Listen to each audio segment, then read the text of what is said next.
You have to look at AI like that. It's the next lens that we're looking through. We're no longer just using a microscope. We're no longer just using a CT or an MRI or a PET scanner. This is the next tool in your armamentarium to let you make better decisions, to let you do better things for your patients. And that's what every doctor craves. I'm curious, where you think AI will make its first reliable, widespread use in oncology. You mentioned ambient recording and ambient documentation. That's a big one. Our centers is experimenting with that. We've seen lots and lots of centers with great success, 500 plus doctors showing improvements in time spent, quality of life. If you're talking to a young oncologist today, what would you say is the single most important non-technical skill that they needed to master today in order to thrive in this environment? I would say it's change begins when we decide to see cancer care differently. Few people see it more clearly than Dr. Douglas Flora, a clinician, a leader, and a cancer survivor whose life experience gives him a rare 360-degree view of the challenges facing oncology today. Dr. Flora is the Executive Medical Director at the Young Family Cancer Center at St. Elizabeth Healthcare. He's the Editor-in-Chief of AI and Precision Oncology and the President-elect of the Association of Cancer Care Centers. He's also the author of his new book, Rebooting Cancer Care, a powerful, practical look at how innovation and AI are reshaping the future of oncology from the oncologist's point of view. In our conversation, Dr. Flora breaks down where AI is already proving value, from ambient technologies returning time and humanity to clinicians, to pattern recognition tools augmenting radiology and pathology, to intelligent systems that can nudge physicians towards safer, higher quality care. We also explore the frontier, like minimal residual disease testing and why it may become the standard of care. The promise and the limitations of multi-cancer early detection, and how subtle trends in clinical data, the kind that humans routinely miss, could one day transform cancer detection and treatment. We finish on practical matters of AI adoption and what it takes to build AI that oncologists actually trust. The cultural shift, the partnership model, and the humility required to design tools that work within the nuance, noise, and humanity of real-world cancer care. By the end, you'll see how AI can elevate oncology, not by replacing clinicians, but by helping them practice with more clarity, more precision, and more time for their patients. Let's get started. Let's jump right into it. Hey, Dr. Flora, thanks for coming on the podcast today. Thanks for having me, man. It's going to be fun. So I feel like I'm talking to a local celebrity today. But I was hoping maybe we just start by maybe introducing kind of your story to our audience and letting them know, how you got to where you are today. Sure. Well, I'm a practicing oncologist, just as I said, at Cincinnati. Been in practice a little over 20 years. Last 8 years, I've been half-time doctor, half-time administrator, which is why I have time for this today, as I'm upstairs today, not down in the clinics. I'm the Editor-in-Chief of AI and Precision Oncology. I have a big interest in these new technologies that are entering our fold. We talked about, all the other things that you do outside of just practicing oncology. And I think you have a really interesting perspective just because you just released a book on AI and cancer. You are a journal of AI and Precision Oncology. AI is kind of the talk of the town now. I'm curious if you can kind of share a little bit more about kind of what's piqued your interest to kind of get into the technology side of healthcare rather than just the clinical side. I wear a couple hats, as you mentioned. I'm the administrator, I'm the clinician, also a cancer patient, and so I have a unique perspective on all of the different pains that the system is feeling right now on all sides. The difficulties our clinicians are facing just gathering data or documenting it, as you well know. The difficulties I have as an administrator with fewer staff than I need to do a really, really important job. And how do you solve those problems when the math doesn't math? And as a patient, I want the experiences to be kinder. And I want physicians to have time to reconnect with their patients and be less transactional. I'm pretty blessed because I have a phenomenal team that took care of me when I was sick 8 years ago. But everybody deserves that experience. And so I was working towards those goals when I started to lean into tech solutions. And when you were kind of going down that path, I think, you have a really interesting perspective because I think St. Elizabeth kind of sits in the middle between kind of part academic, part community. And I'm curious if you can kind of share how, that unique experience and kind of shaped how, your opinions on technology and how AI is being adopted in healthcare today. I'm really blessed with the team around me. It's a bunch of very innovative, very patient-focused doctors and administrators. And so we usually will approach those the problems that we're facing with curiosity. And I think that's really, really important as we're diving into this new area, this new era of medicine. I will say on the innovator side, I tend to be an early adopter. I'm definitely a tech nerd. And so I started reading about things like AI and deep learning and machine learning probably 7 or 8 years ago, and then really leaned into it about 5 or 6 years ago. I started the journal 2 or 3 years ago. So it's just been a steady stream of I don't know, more involvement and a deeper understanding of the technologies. And now that I understand the stuff that happens inside the black box, I'm pretty excited about sharing this in a curated fashion with the other doctors who don't have the kind of time that I have. Yeah. I guess, I'm curious to get your take on like, as you kind of see the forefront of technology and some of the kind of frontier applications that, are starting to emerge out of the lab into the bedside. I'm curious how you think that is going to be diffused differently across the academic versus the community space. Fair question. And actually, just recorded a really good conversation with Lucia Gordon, who runs Florida Cancer Specialists, a gigantic community practice, and all the things that they're doing that are novel and innovative in the community. And I could tell you, probably the barriers to introduction are easier in the community, especially in the community practice. You don't have to go through giant bureaucracies of big hospital systems or big academic ivory towers. It's not, death by committee. In the community, you can really get things done quickly. And I think the ability to innovate and pivot and invest in things that will directly affect the doctors and the patients, probably the uptake is going to be faster, solving the problems that capitalism solves in private practice and community medicine.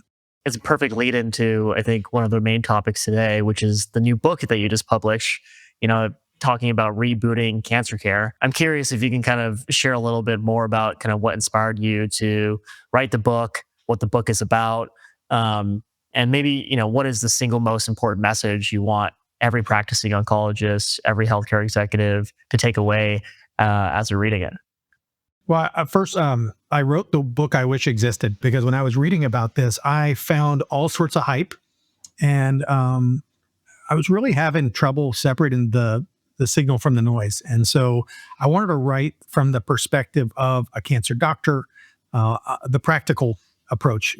How does this really help our lives as clinicians, as nurses, as nurse practitioners, as hospital administrators, as people in industry to say, how do I harness these tools to really provide the end goal of a better patient experience, better decisions, better trials, better drugs, better days, more days. And each chapter of the book breaks one of those things down, in order.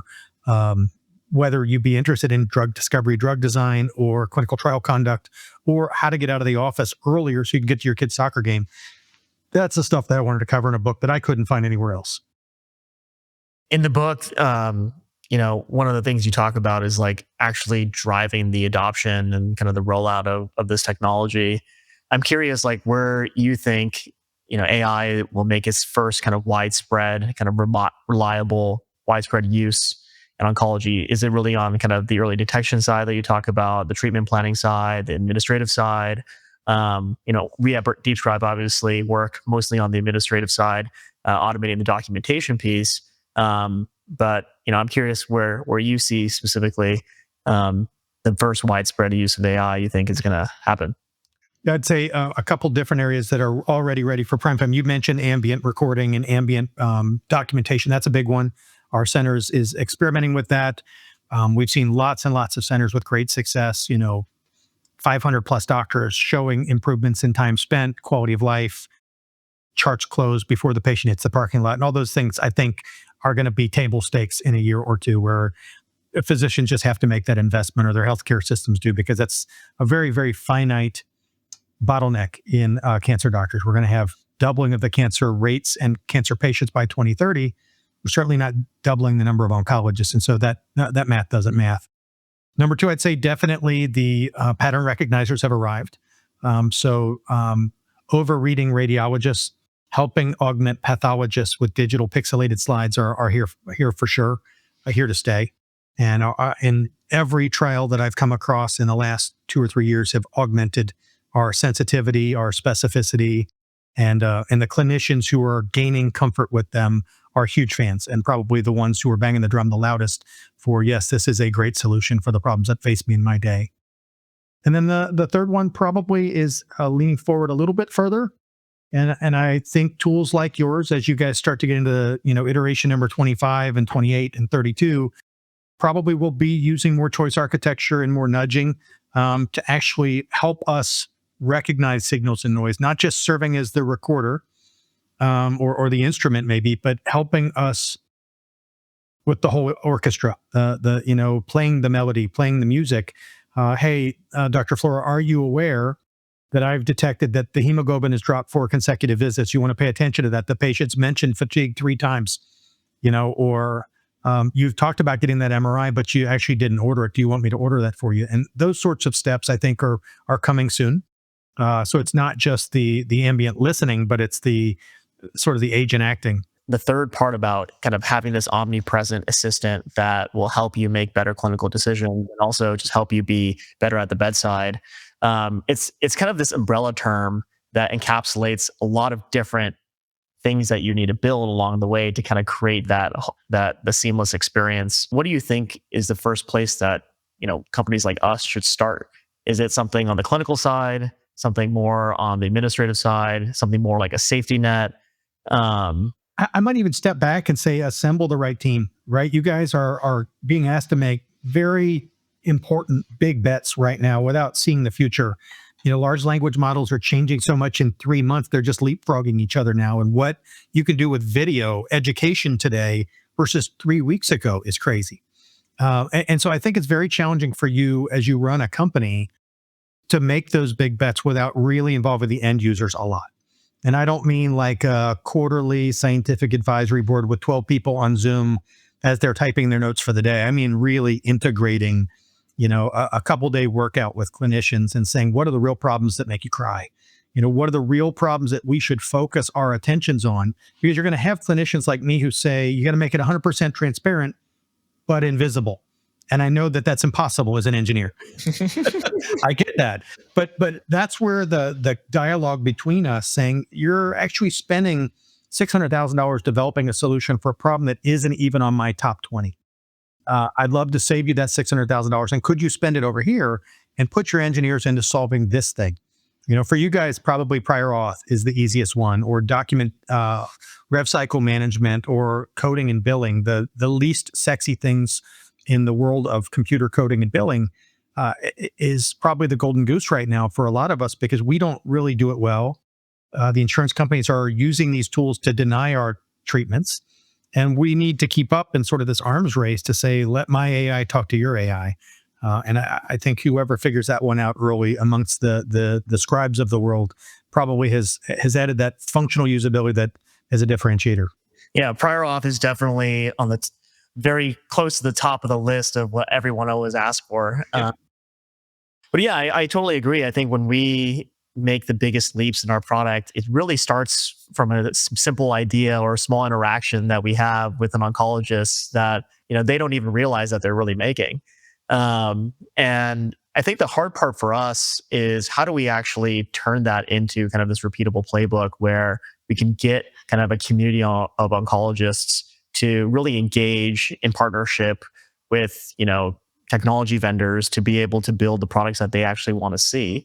Yeah. Community oncologists are so busy. They see 20, 30, 40 patients every day. The last thing they want is, for us to nag them with more questions that they needed to answer. And, in your experience kind of deploying AI at St. Elizabeth, I'm curious if you have any lessons about how can you actually, drive that level of engagement with kind of the busy oncologist to help bring these solutions to life? Well, I would say that's what we're looking for. We're looking for partners rather than transactions. And I think a lot of the vendors out there make the mistake of thinking that they deliver these turnkey solutions, that they're not actually solving the things that we need solved. And so the people who've approached us as real partners to build, it's more interesting. If it happens to involve a clinical trial that shows outcomes that I can measure and publish, that's actually really exciting for us too. And so I think there's some opportunities there to use tools to prove purpose Some of the best studies I've read on clinical decision support came out of Texas Oncology, their Texas two-step with my friend Deborah Pat. That product sells itself now because there's data behind it. And so I think sometimes the investments that are made on the vendor side are racing to marketing and brand colors and those sorts of things. And it's not spent refining the tool. And I've seen a number of companies just get it mixed up and just, I feel so sad for them because by the time they get the right tool, they're out of money and the runway's over. And their burn rate has cost them a company. And I could have prevented a lot of those mishaps had I been involved, 27 months earlier, 18 months earlier. Yeah. I mean, I think the really interesting part of it is, we get this feedback.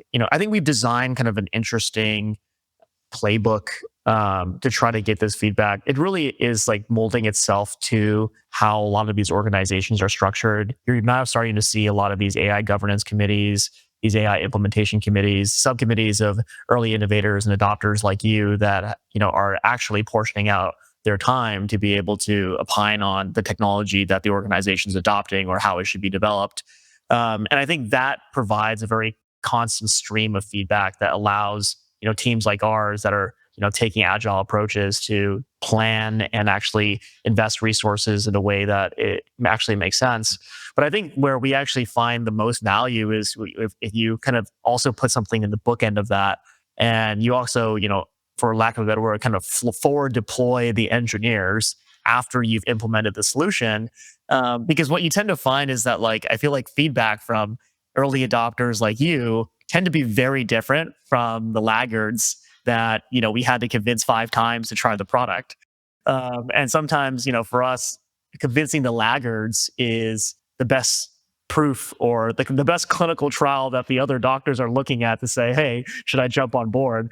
And so, yeah, I think there's a huge kind of cultural change that needs to happen, and we're starting to see happen. Because once you kind of get the first few reps in and you show that you are a vendor that is not there for a transaction, you are a vendor that is there because you really just want to build something that works for them. It's the mutual benefit. Once you get those reps in and those early points on the board, you can start seeing kind of this repeatability or more willingness, I guess, to provide the feedback. Yeah. Well, I write a lot on Substack. I find it a cool place for long thought pieces. And the next one I'm going to post, I'm about halfway through editing, but it's basically a letter to you tech innovators. These are the top 10 things I wish you knew as your customer. And so I'll be putting that up in the next day or two. But yeah, I mean, there's no magic button to push and say, how do I get there? It is probably find those early adopters and turning them into ambassadors. And I think it's probably more than that 2.5% early adopters now. I think we're probably into the 10% or 12.5% of oncologists that are truly curious. It's everywhere in all of our social media feeds. It's permeated our natural life, whether it's Netflix or Siri or my car or others. Now we just have to make sure that they understand that these tools are here to give them time back, that they're here to help them make better decisions. They're here to save them the parts of their jobs that we just hate. The collecting of all of the information from 10 different sources on fax machines in 2025 probably is appalling to you as a tech founder, but that's the reality of clinical medicine and the chaos that is oncology. Yeah. And so if you guys are designing these point solutions that are very, very regimented because they need to be for your engineers, that doesn't always mesh with the actual workflow where I could walk into a room and step A that you've programmed is for me to write chemotherapy, but the patient has a fever. And so there's immediately a new step A, and the systems builds are more complicated because of it. But it's really challenging when you're in the middle of that chaos and you're going from a hospice talk to a curative patient to a blood disorder to a patient that needs coded or admitted, in 10 minutes. And so your solution has to understand the workflow. So for instance, don't have me log off and have to start over again. Remember where I left off is a big deal, and most tools aren't doing that. I'm starting over again for the 10th time because I got called away on a plan of treatment. I hate re-entering all that information for the 10th time. It's just a complete buzzkill. And I know the technologies exist that will save my place because that happens on Google Docs every day. But those aren't in most of the tools that we're using. And so when I get interrupted, I get to start over. Yeah. I think that's the hardest thing about healthcare that builders learn the hard way, right? I think in healthcare, good enough, the bar is so high. Yeah. And there's like this kind of S curve of kind of utility where you have to build so much in terms of, context engineering, pulling in everything that, the physician is seeing, is interpreting, all the other, you know, inference, if you will, that the physician is doing. You have to kind of be one or two steps ahead to be able to guess where the next thing is in order to build this experience that feels like you're actually, accretive to the workflow rather than just kind of a point solution or something that is distracting, if you will. Yeah. And it's just so hard because, I think one of the really interesting things that we talk about all the time is that today AI is viewed as these point solutions along the way that solve a very specific use case.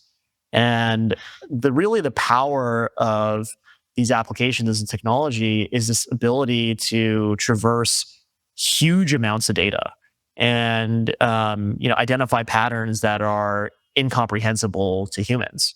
And if you think about what these individual point solutions are doing, they're also creating this unique kind of reinforcement learning environment for that one specific use case. That if you can imagine kind of stitching together all of them, you build this really interesting environment where you can kind of model the end-to-end workflow of a physician and use all that context to build this omnipresent layer.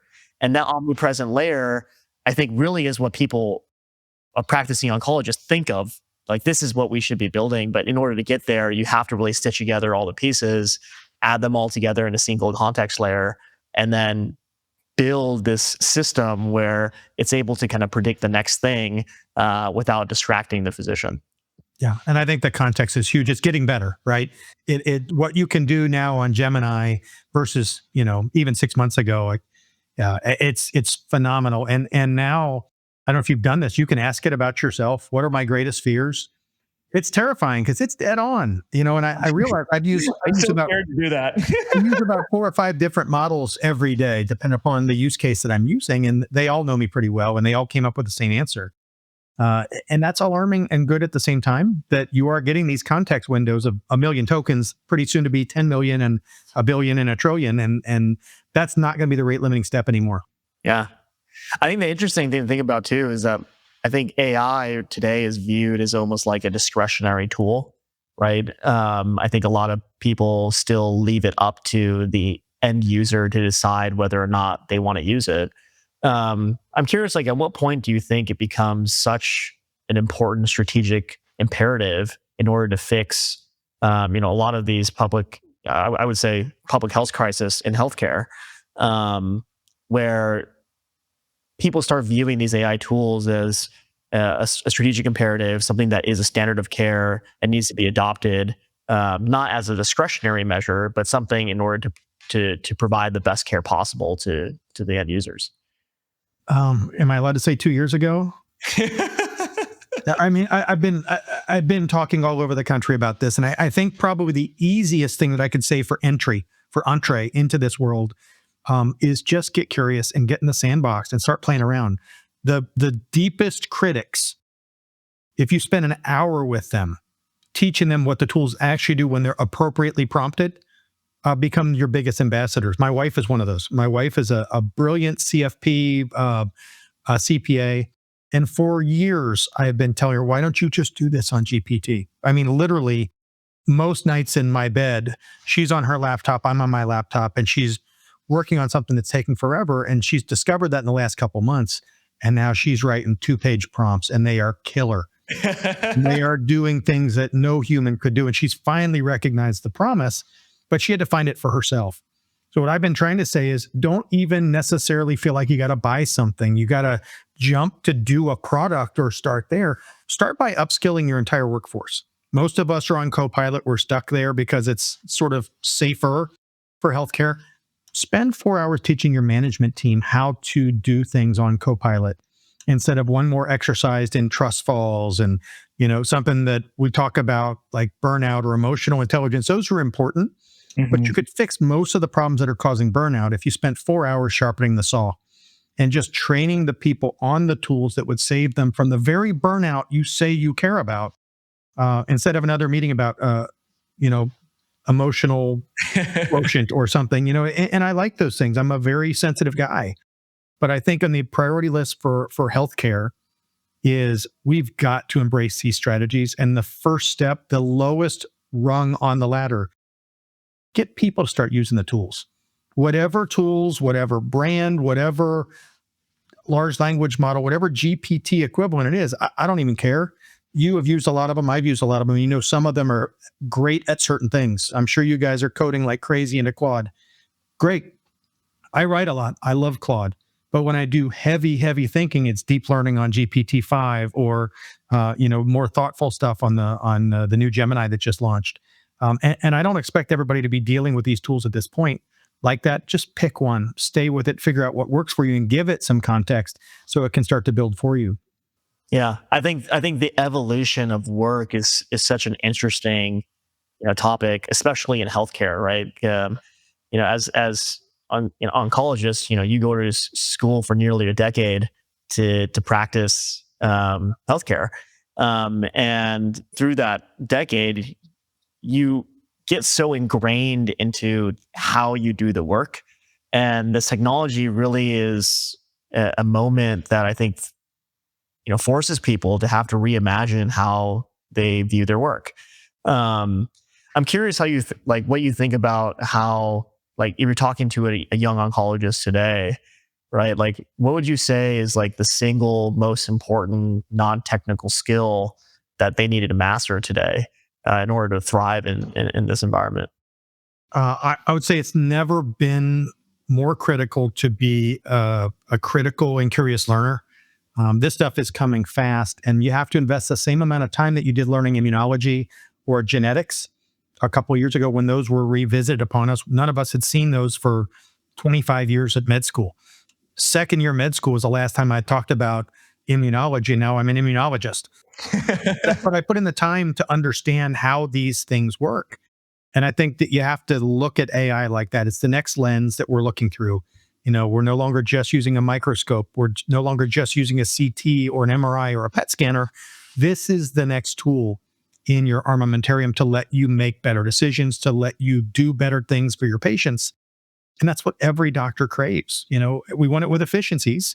And I understand, Matt, for your team, how hard it is when you're trying to listen in on my visits and your engineering team can't possibly know that the date of the daughter's wedding is a critical piece in how I'm going to choose chemotherapy. Yeah, Because it sounds like exactly. it's fluff. It sounds like it's vacation talk or, what day is your daughter getting married? But to that man, walking his daughter down the aisle is mission critical and has a Exactly. thing to do with the aggression that we're going to pursue with the chemotherapy drugs. And how do you teach an engineer that other than just being with them long enough that they start to pick up on the nuance of those things? I'll give you the other example is one of my patients, we start out every, conversation. How's life on the boat?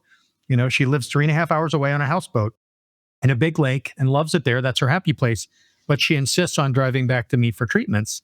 So if you're designing a clinical decision support, you may not understand why I'm ignoring everything the engineers put first, second, and third on that drug list. And I'm going with the fifth drug because it's only given every 28 days because I'm trying to minimize her windshield time. Perfectly reasonable decision, but it probably doesn't make it into my progress note. Yeah, Yeah. I love those I examples. respect what you guys are doing, but that's why you do need clinicians in the room Yeah, talking to engineers so they understand how crazy this is. exactly. It's very difficult to learn, right? Like, and that's those examples that you gave are perfect examples of kind of that long horizon reasoning that I think is starting to become, what the frontier labs and companies like us are really trying to think thoughtfully about. And I think a lot of that is being able to pull that context, being able to see examples and make those associations where you're not just following the NCCN guidelines, or you're not just following some book and then it's a rule-based algorithm and saying this is what you should do. You're taking in like kind of a variety of factors in order to make the optimal therapy selection. And yeah, I think the hard part is a lot of engineers are trained in math. Oh, I've read it. I And know. I have a whole in chapter in the math, book about it. Yes. there's an answer. Yeah. And when we first started the company, one of the hardest things that we really had to wrap our minds around is, we built a model that optimized for clinical accuracy. We wrote all our evals, as if whether or not what we were producing was actually passing some sort of clinical integrity. And what we found is that clinical integrity isn't the highest correlated kind of reward function for user adoption. What was actually the highest correlated was some of the preferences and the customizations, and do I use numbers instead of bullets, or the pronouns that I use to address my patient. Do I want social history above family history? All these like little things that to an engineer that is trained in math, Yeah. they will never figure out.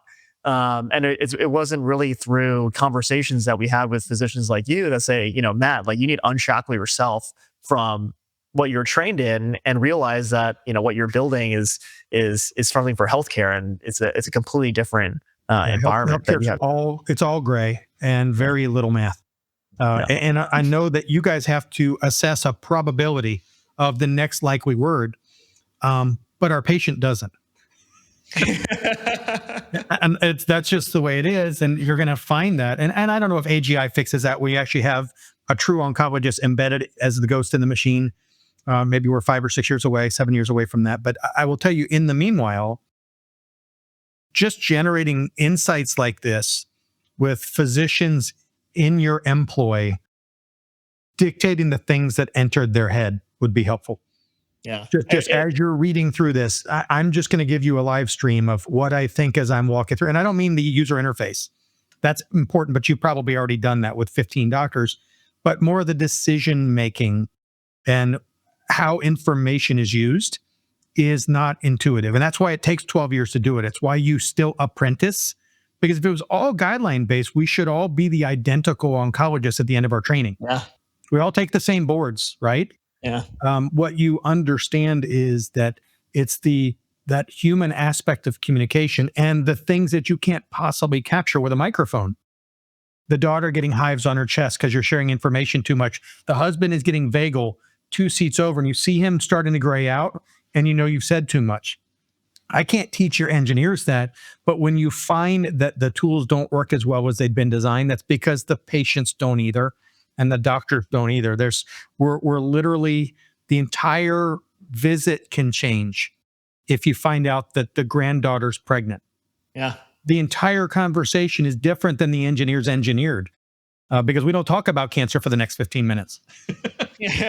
I know how terribly frustrating this is. And I will tell you, I'm not immune to this. I know how nuanced this is.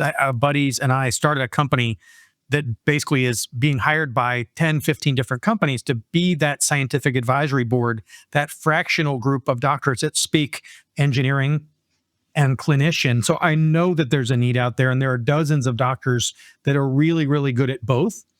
It's just, there are hundreds of companies, and you at this point are probably using AI to generate what questions should we be asking.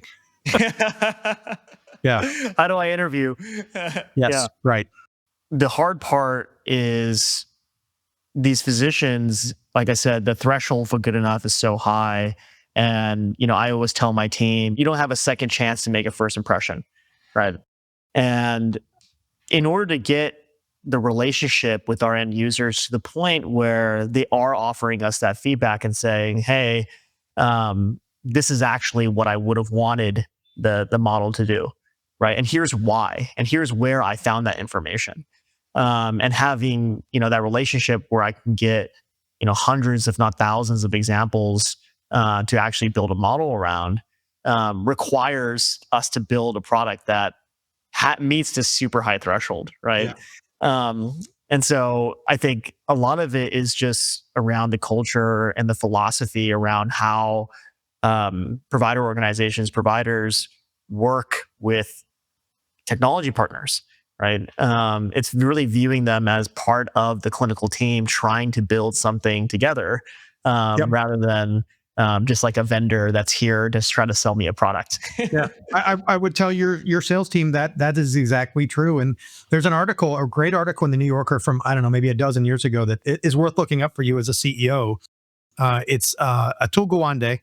It's in the New Yorker, and it's about the Cheesecake Factory. Have you seen this one? I've read this one, yes. Super cool. But really, what we are to do is automate the 95% that you can automate, and then let me, the chef, taste the food and season it at the end of the line. So you can program for most eventualities, but you have to leave some freedom for the clinician to be the clinician, because we're going to make decisions that seem abjectly wrong to you Yeah. because the math didn't math. Because there's a 98% likelihood I'm going to give weekly Taxol instead of once a month Doxil, but that lady lives 3.5 hours away. And that's just those 2% of people. You just trust that your doctors care enough to really think instead of just following algorithms, because sometimes the algorithms don't lead you to the right place.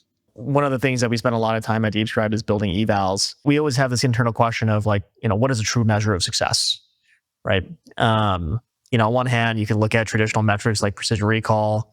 Now most of our evals are more geared towards user acceptance. As a clinician, what would you say is the ultimate measure of success for an AI? Like if you were to deploy a new AI product across, your organization, and I know this might be, use case by use case. Yeah.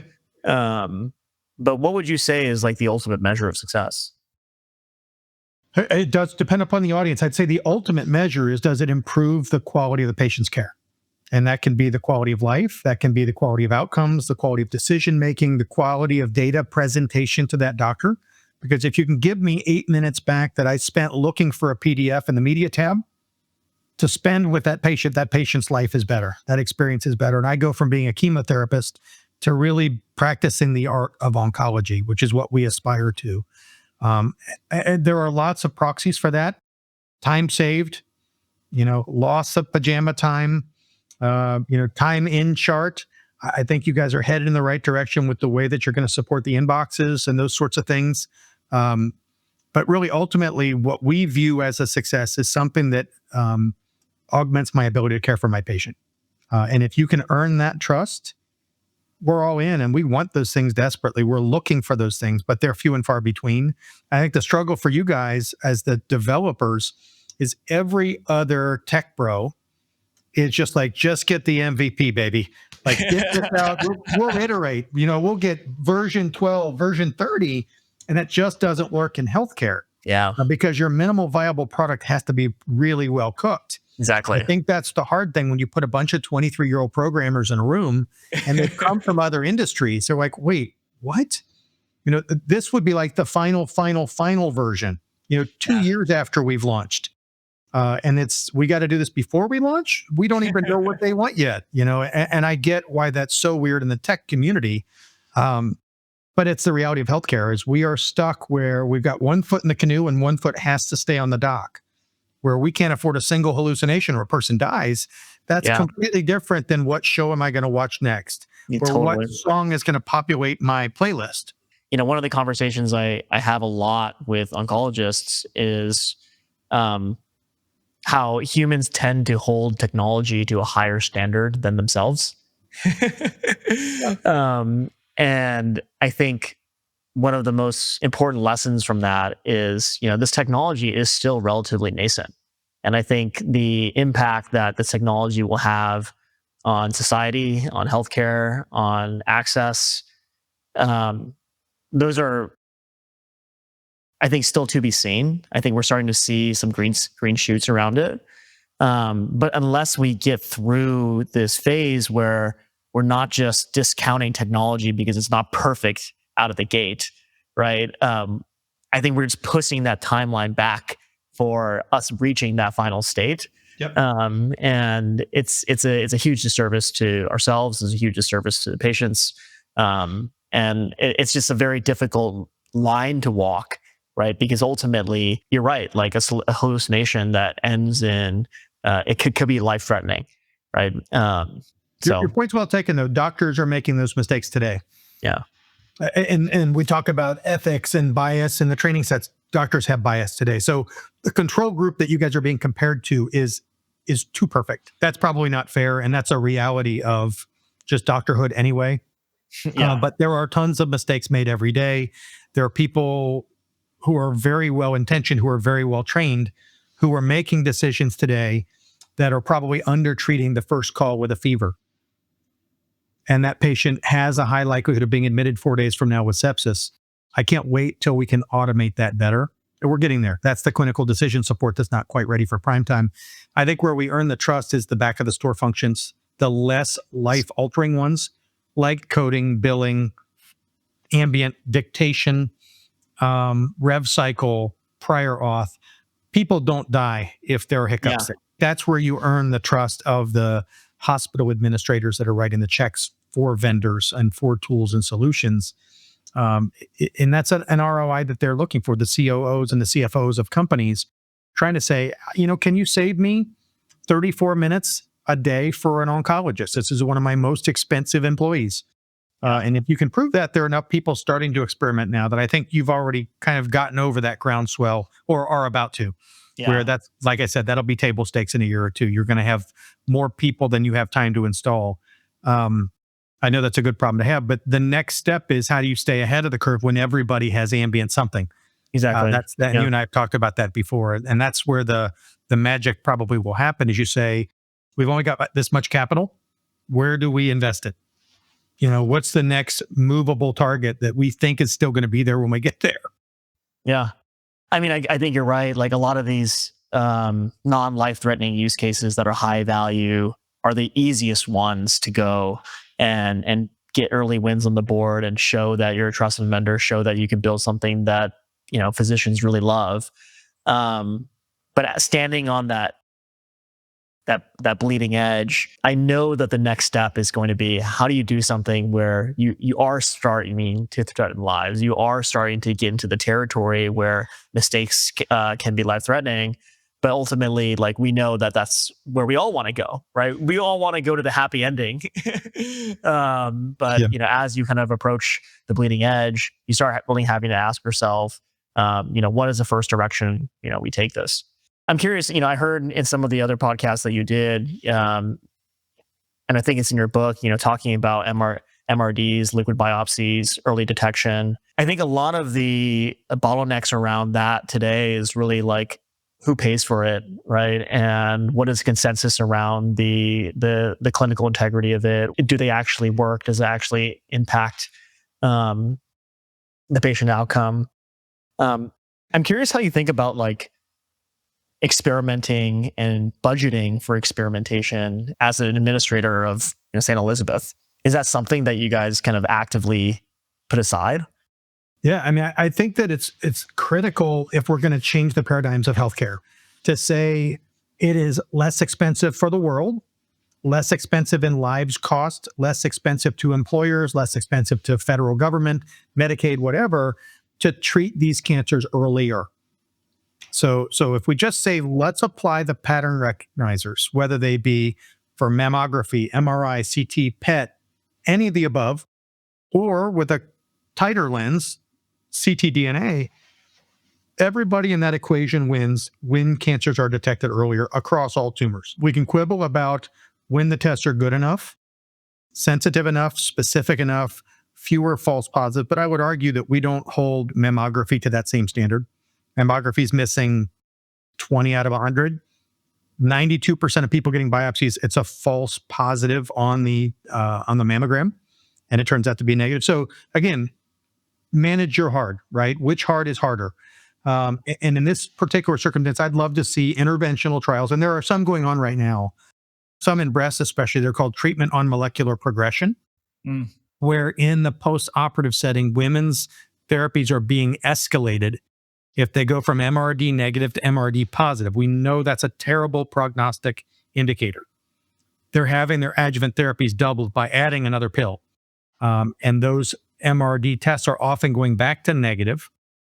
And those patients who get back to negative do better in the early days. than the people who didn't have the escalation of therapy and Wow. didn't go negative. So to me, that's something we've been doing for a decade in liquid tumors like CML or CLL or myeloma. We've always been looking for minimal residual disease. We even reported as a complete cytogenetic remission, with 3 zeros or 0.001 sensitivity. Some of these ultra sensitive MRD tests are now 5 zeros or going on 6 zeros. Yeah. There is a moment in that life of that newly pathologic cell where it doesn't have a blood supply, it hasn't acquired protective mutations or an efflux mechanism, where I think a well-targeted vaccine can introduce or interrupt that cancer. And that's something we're going to have to do 5 years from now on clinical trials.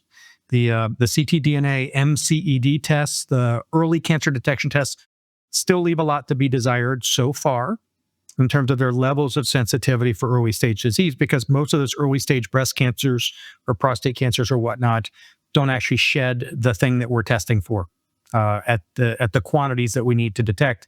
But the detectors are getting better. Pretty soon it won't just be DNA methylation, it'll be DNA methylation plus chromosome fragments, plus metabolomics, plus something that changed in the biome, plus something that happened when you breathed something else out. And it'll be 6 or 7 different tests put into one package. And I don't think we're going to be calling it screening in 10 years. I think it's going to be risk mitigation or risk reduction, because then we're going to be able to act on it and say, wow, 5 years from now, there is a chance that this mammogram predicts breast cancer, or with Sybil, this single CT scan of the chest predicts lung cancer. Now, what do we do about it? And it doesn't have to be drugs. Sometimes it's exercise. Sometimes it's a GLP-1 drug in trial to see if fighting the obesity reduces the amount of estrogen produced in a breast cancer cell, and so on. But those are all things that I'm super excited about 5 years from now. But we don't get there, again, unless we build the minimal viable product now, which is a medium good test. They're not awesome. They're good. Yeah. Do you think you think the bottleneck is really like the science behind the tests, or do you think it's really around like the evidence that these tests, have clinical value? Is it really around like the policy around like how these tests are getting paid for?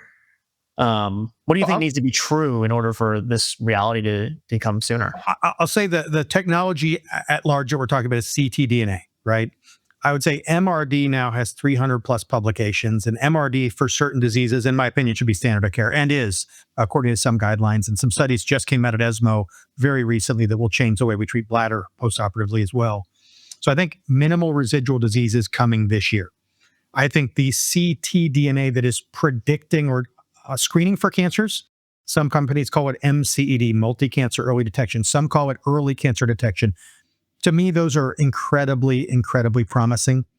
The ones that hit the market 4 or 5 years ago probably overstated what they were able to accomplish and have not been able to prove that they save lives, which is what they were marketed on. And so that was terribly disappointing. It's subject of a bunch of lawsuits right now. I think the next versions of these tests are smarter. But yeah, I think they should be tested in clinical trial. And right now, a lot of the companies, because of the financial pressures of their investors, are going after giant populations of healthy people. I really would have loved to see some of that focus on the high-risk populations with BRCA carriers or other first. They might be circling back to that now, but I think some of that is a rush to commercialization of tools that weren't ready. Yeah. Damaged the whole field. Yeah. There's consensus around like if you can catch cancer earlier, that's the best way, right? Like I think, right now you said it best, like all we do is cut, poison, and burn cancer. If you live in a world where you can prevent it in the first place, that's really where, we all want to be. Well, what if we look at your tool and 2 years from now, you have a tool that will call out to a clinician a signal that they might not notice because it's subtle. And I'll use an example of MCV.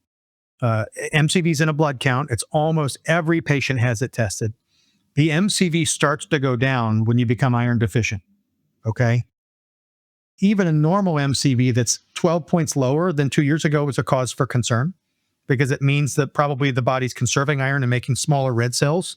If your pattern recognizers can start to put that in, even if your engineers put it in red, when you put that thing and you pull that into the patient's progress note, if the falling MCV is highlighted, saying patient may need iron studies, that usually happens 8 to 10 years before a colon polyp becomes a colon cancer. I cannot tell you the hundreds of patients that we take care of in this building for stage 4 colon cancer that when we look back, they had a falling MCV 8 or 9 years before. Your tool can find that. Your tool can poke me and say, are you aware this MCV has fallen by, your engineers can choose the number, 12% over the last 12 months. Would you like me to add iron studies? Yeah. You probably just save more lives than I can with chemotherapy. Your company, your engineers probably save more lives because now those patients will be identified as stage 1s or as colon polyps that never need chemotherapy or resection.